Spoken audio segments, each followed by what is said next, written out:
e dá aquele eco. Quando no Maracanã se escuta até lá na Barra da Tijuca, se escuta até lá em Cascadura, se escuta longe, porque uou, aquilo é o uou de um somado a 80, 90 mil, que dá aquele grande eco e faz aquele barulho ensurdecedor às vezes.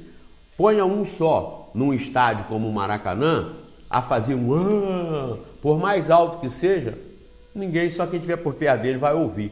Então, analisem isso com o reflexo do sentimento da terra, do sentimento predominante. É o sentimento que dá o eco da terra e que, consequentemente, atrai os espíritos afins.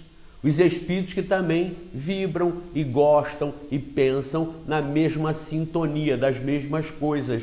Esses são os espíritos que são atraídos para essa Terra, que é um planeta primário e que desenvolve esse processo ainda tão deficiente nas relações sociais, na própria legislação, apesar da evolução que a gente pode perceber de 100 anos para cá, de 50 anos para cá, ou seja, de ontem para cá, nós podemos perceber que está havendo modificação. Mas essa modificação é muito lenta porque ela diz respeito ao todo e não individualmente, e não as pessoas em separado. Entretanto, a solução para todos aqueles que acordam e despertam é se interessarem em cumprir a sua parte, isto é, o autoconhecimento e a autotransformação. Se autoconhecendo e se moralizando, se educando nas regras, nas normas de Deus, que são as normas do bem, da harmonia, da paz, da felicidade, que elimina o preconceito de qualquer tipo, de qualquer espécie, entendendo que sempre o próximo é uma criatura como nós, num processo evolutivo e sujeita no mundo desse a errar, a causar estragos, mas que serão corrigidos, mas que terão a oportunidade de serem refeitos e serem recuperados. Entendendo desta forma, nós vamos percebendo que bendita seja a nossa estadia aqui, bendita seja a nossa oportunidade de estarmos na Terra. E todos nós, como ensina o Espiritismo, temos a oportunidade da perfeição. Estamos no rumo da perfeição.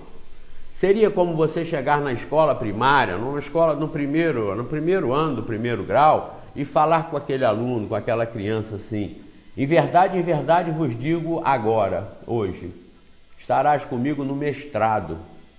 Daqui a 10 anos, 15 anos, quando aquele aluno concluir os cursos, fazer uma pós-graduação, um doutorado e ser um mestre como aquele que foi lá dizer isso para ele. Foi isso que Jesus veio aqui fazer para a gente. Ele veio e disse: em verdade vos digo, estarás comigo, em verdade vos digo hoje, estarás comigo no reino dos céus, no reino de Deus, um dia, quando todos nós realizarmos o que ele disse para o bom ladrão, ecoa para toda a humanidade, para todos nós. Nós estaremos com Jesus na perfeição, nós estaremos com todos os espíritos que forem conquistando o aperfeiçoamento moral e, consequentemente, também o intelectual, compondo esta harmonia universal, compondo o funcionamento do infinito, do universo infinito. Isso é o destino nosso.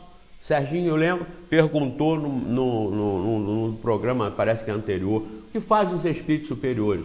Eles participam da criação, eles têm a felicidade plena, eles têm a alegria plena, a satisfação de estarem conscientes de todo o universo em si e participam da obra de Deus, como tudo participa da obra de Deus. Do mais insignificante átomo, do bóson de Higgs, participam todos esses elementos da harmonia e da constituição do universo, que é a própria razão de ser de tudo, de cada criatura, de cada indivíduo.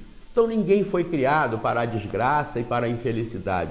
Ninguém foi criado e aqui está para sofrer. O sofrimento aqui é um sofrimento passageiro, é um sofrimento de internação hospitalar, que a gente sabe que está sendo um sofrimento num processo de recuperação e de cura das mazelas físicas que acometem o indivíduo no hospital. Nós aqui estamos como se isso fosse uma passagem em um dos hospitais do infinito, da eternidade, do universo. Nós estamos nesse processo. A religião espírita, portanto, é uma das únicas que traz desta forma, que apresenta desta forma, que esclarece sobre Deus, porque o ponto de partida sendo errado, sendo mal compreendido, que no caso é Deus, o resto vai todo errado. Então o Espiritismo parte da pureza, da suprema perfeição de Deus. E uma inteligência supremamente perfeita jamais erra.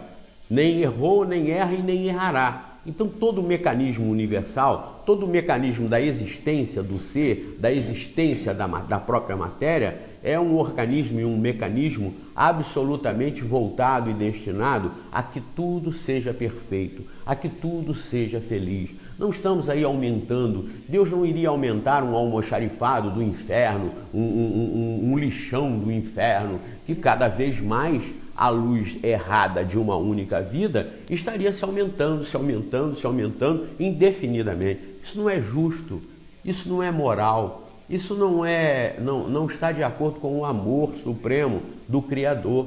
Isso não é nem cristão. Nós admitirmos que irmãos nossos que muitas vezes não tiveram culpa, e na maioria, ou em todas elas, não tiveram culpa de estar no lugar que estavam, de cometerem o que cometeram e depois não terem solução, estarem perdidos eternamente.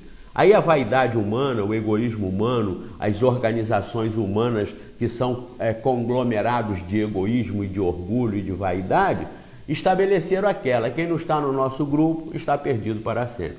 Saiam fora disso, é o que o Espiritismo verdadeiro vem ensinar. O Espiritismo verdadeiro, eu digo, porque ele só está contido em Kardec, Allan Kardec, nas 5 obras básicas, que nós temos falado muito, agora principalmente para o pessoal do planeta inteiro, que nós estamos tendo acesso no mundo inteiro, nós temos falado aqui, conheçam o Espiritismo exclusivamente por Allan Kardec, porque é ele que trouxe, foi ele quem codificou a terceira revelação de Deus, que dá título a esse programa, foi só Allan Kardec.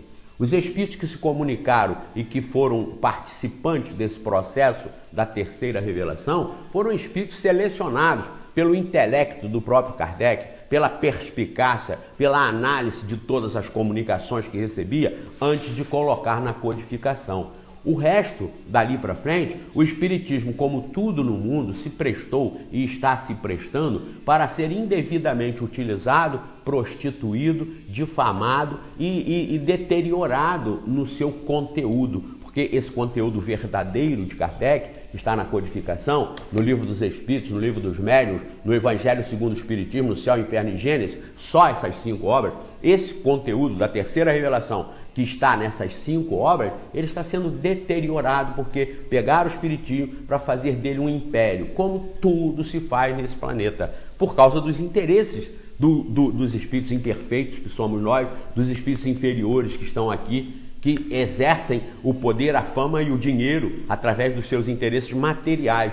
Então pegaram a codificação e prostituíram com o nome de espírita, Federação Espírita Rustenguista Brasileira, que seria o nome mais adequado. Por que rustenguista? Porque incrustaram o tal do Rusten, que recebeu uma comunicação de espíritos, segundo eles, superiores, por uma única médium que descaracteriza a universalidade do ensino dos espíritos. A segurança do ensino está na universalidade das confirmações por diversos médiuns desconhecidos uns dos outros e diversos espíritos em várias partes do planeta dizendo as mesmas coisas para que elas então fossem constar aqui da codificação. Pois bem, essa federação rustenguista que adotou essa tal revelação da revelação que eles chamam, através de uma única médium e por um obsidiado, que foi o tal do Rusten, que era contemporâneo de Kardec e que fez a tal revelação da revelação, segundo essa Federação Espírita Brasileira, que não tem moral para representar o Espiritismo, que bota no seu estatuto que se divulgue o João Batista Rusten, que diz que os seres humanos reencarnam em lesma, que diz que Maria foi virgem, que diz que Jesus não teve um corpo carnal como o nosso, desmoralizando a própria essência do cristianismo, porque como um missionário que não tem corpo carnal, vem ensinar aqueles que, como nós temos corpo carnal, sofremos as influências do corpo carnal, a dor, o peso das cargas morais, o sofrimento moral e físico. Que moral teria um missionário para vir ensinar a gente ser totalmente diferente? Não teria. Então, a federação descaracteriza o espiritismo, transforma isso aqui em coisa vulgar, transforma isso aqui em mais uma religião para fazer império e ganhar dinheiro. Por isso nós estamos aqui falando, saiam fora disso e conheçam o espiritismo exclusivamente por Kardec. Fora de Kardec é mediunidade. Mediunidade é um fenômeno que ocorre com qualquer pessoa, em qualquer lugar e de qualquer religião. Ela não tem religiosidade.